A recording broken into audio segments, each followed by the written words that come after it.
Morning peeps, good morning everyone, how's everyone doing? Hopefully you guys are all doing well. Don't forget, if you're new to the channel, like, share, subscribe.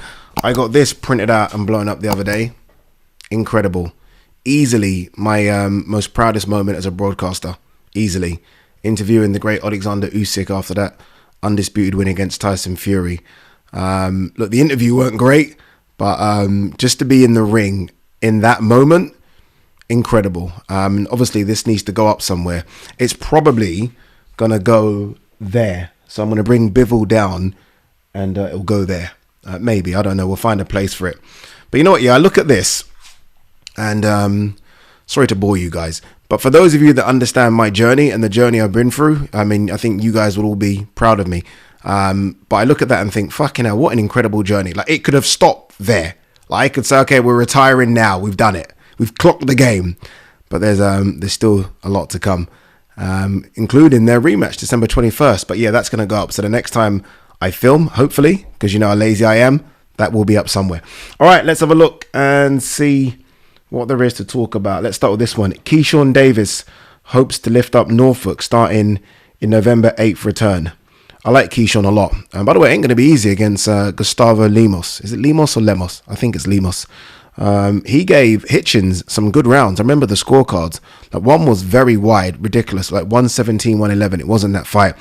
The other two scorecards were 115, 113. That's more of a reflection of the fight. So this isn't easy work at all. But I like the way in which they're moving Keson. I think he has all the potential to be a star. I don't know about a superstar, but a star. He talks well. I remember that little thing he did with Teofimo Lopez. I thought that was fantastic. And hopefully we might see those guys run it soon. Who knows, right? He's a bit away from Teofimo.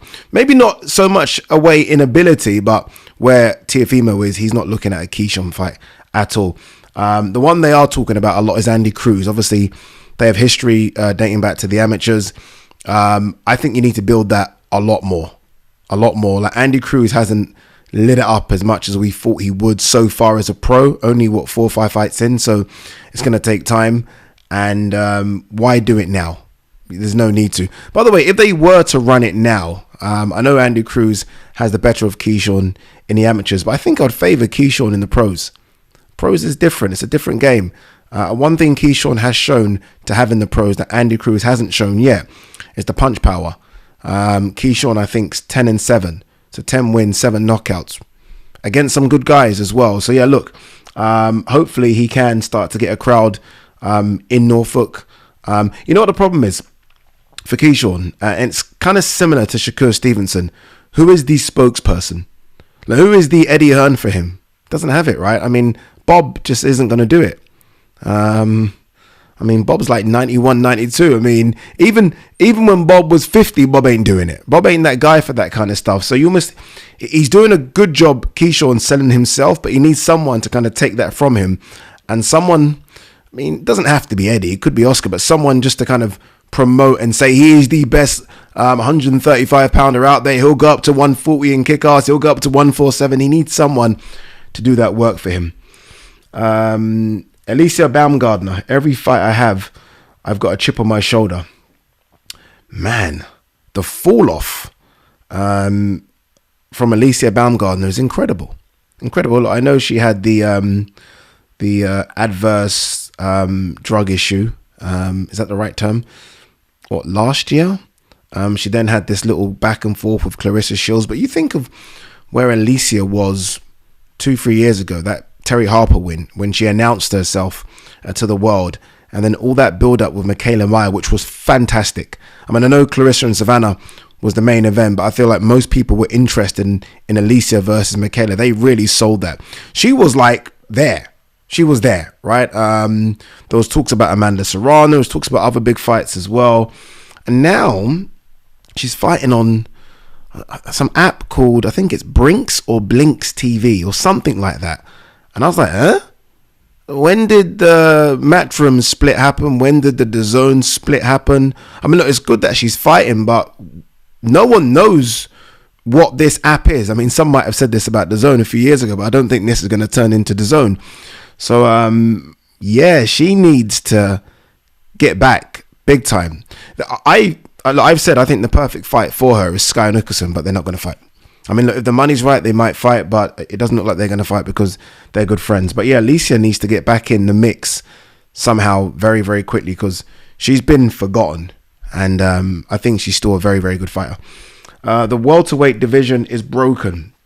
Yes, it is. It's broken. It's all over the place. It really is. It's the worst it's been since I can remember. I mean, since I started watching boxing. True story. The worst it's been since I started watching boxing. You think of the welterweight division 10, 15 years ago, frightening. You even think of the welterweight division 5 years ago, very, very good. Very, very good. I mean, the welterweight division now, I mean, I feel bad. Look, I'm not digging out these fighters because they could be good, but Stanionis, Barrios, Brian Norman, obviously Ennis is the standout. It's just not great, is it? And it's not just that. It's the ones coming up. Like, who are the ones coming up? Like, who is the killer coming up? It's honestly, it's a really weird division right now. I mean, it would have been good to have seen unifications. Like, let's do Stanionis Barrios. Let's do it. What's the hold up? Why can't we just do that fight? And we should have done Brian Norman versus Jaron Ennis. Let's just get an undisputed guy and then wait for other kids to come through because it's a bit of a mess. I will talk Adam Azeez, Ohara Davis, October 19th, but I do want to quickly touch on Dillian White, or probably should say Dereck Chisora versus Dillian White. Dereck Chisora is the main man in that equation right now, right? He played roulette with his career and his numbers came up in that last Joe Joyce fight. So Dereck Chisora right now is in a very, very strong position. So much so that it is Dillian White that's calling out Chisora. This isn't Chisora calling out Dillian White. This isn't like their second fight when it was Chisora that wanted that fight and Dillian White was in a good position. This is completely flipped now. Obviously, White has been out of the ring for a long time. Had that fight against Christian Hamer. I did a video about Dillian White the other day. Hasn't done anything. I didn't know what was going on. And now we get a call out. He put a video out of his last fight with Chisora where he knocked Chisora out. And he says, I think he kind of hashtagged it, who is the donkey now or something. Look, I think it's a fight that makes sense. I think it's a fight that would always do good numbers. I mean, really good numbers. I did say the other day that these guys are now friendly, but that can turn just like that. You can kind of see when Dillian White went into Chisora's changing room, it was either pre or post the Joyce fight, and it's still very awkward. So that can just switch. I think it's a fight that would, I think it would sell out the O2. I do. What's the O2? 15, 16,000? I think it will do that. I think the press conference would be good. And the fight would be okay. The fight would be okay. I mean, these guys will slug it out. It will be a slower version of what we've seen from them over the years. Will it be as good as the first fight? Absolutely not. That was one of the best heavyweight fights I've ever seen. And by the way, I thought Chisora won that fight. Will it be as good as the second fight? Probably not. And by the way, I thought Chisora was doing very well in that fight until the referee deducted a point for a low blow. And then I think he realized, okay, I've just got to be on the front foot here, and then he got caught. It won't be as good as those two, but it'll be okay. It'll be all right. And it will make both of those guys, I think, some decent money. I think it's the fight that makes sense. It really does. But look, if you're Dillian White, that's your best option. That's your best. For Chisora, I mean, again, coming off a big win, say what you want about Joe Joyce, it's still a big win. Chisora's probably thinking, oh, well, one second. I've got options. I'll deal with you in a minute. I'll respond to your call out and to your contract offer in a minute. Let me have a look at what's on my table first. And there might be other bigger names on the table. I don't think there will be. There was a lot of talk about a Wilder fight, and you never know what goes on behind the scenes in boxing. I mean, there could be a discussion about that. I don't like it. It just doesn't make any sense. I don't quite get it. There could be a Bacoli fight talk, which I really hope there isn't. There could be other ones. I mean, it could be an Agit Kabayel rematch. Chisora's in a good spot. It's Dillian White that's in a bit of an awkward spot.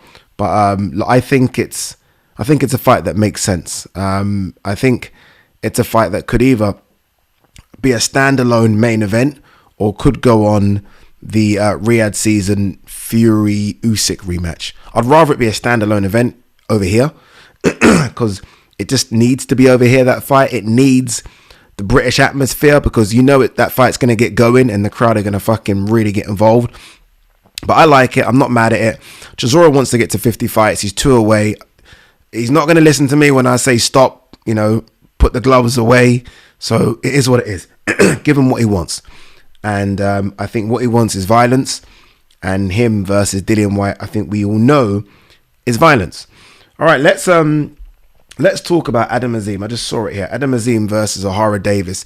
Now, it was supposed to be, or at least we thought it was going to be Adam Azeez versus Harlem Eubank, which I thought would have been a good fight. I am not mad at all with Adam Azeez versus Ohara Davis. Not mad at all. I tweeted about it. Some comments were like, "Come on, Ade, man. Ohara Davis got knocked out in his last fight. This is an easy pick." No, it ain't. No, it ain't. Ohara Davis got caught. He got caught in his last fight. That was a world title fight. There wasn't Ohara Davis that got caught in a fucking Southern Area title fight or a fucking British level. That was a world title fight away from home. So, okay, Ohara Davis isn't world level. All right, fair, cool. Doesn't mean he's not British level, which is what Adam Azeez is. So I don't mind this one at all. I think it's a very good matchup. I don't know what is left in Ohara Davis, because this is the kind of matchup where you're now being picked as almost the gatekeeper, which for a fighter can hurt your ego, but also it can change your life around. If he gets a win, it can change his life around. He's only 32. He's not an old man. He's not, you know, he's not a guy that's 36, 37, you know, with one more left in him. Ohara Davis is a young kid. So I think this is a good matchup. I do think the speed of Adam Azeez is going to be a problem, but Ohara Davis can crack. And I've yet to see if Adam Azeez can take one big one on the whiskers. So we'll see. We'll see how it happens. Anything else before we wrap? Clarissa Shields' promoter wants her to fight in Middle East and Africa. Yes, it's all good. I love it. I like it. That's Dimitri Salita there talking. I like it, but who? Fight who? Fight who? There is no one to fight. It's awful. It's an awful predicament to be in, but there's no one to fight. And I said this so many times. You can be as good as fucking Muhammad Ali. If you do not have dance partners, you're dancing by yourself.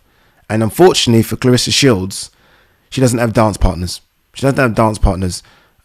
Anything from 160 above, they're just not there. I mean, the only obvious one is Savannah Marshall. And I don't know what Savannah's doing. I think she's obviously decided to really focus on the PFL. So learning wrestling, learning jiu-jitsu, etc., etc. There's no one. She's just in a weight division or weight divisions where there just is no talent. Like no talent. Nothing. So I don't know what she's going to do. And can she get down to 154? Can she get down to 150? Then if she can, then there are fights out there for her.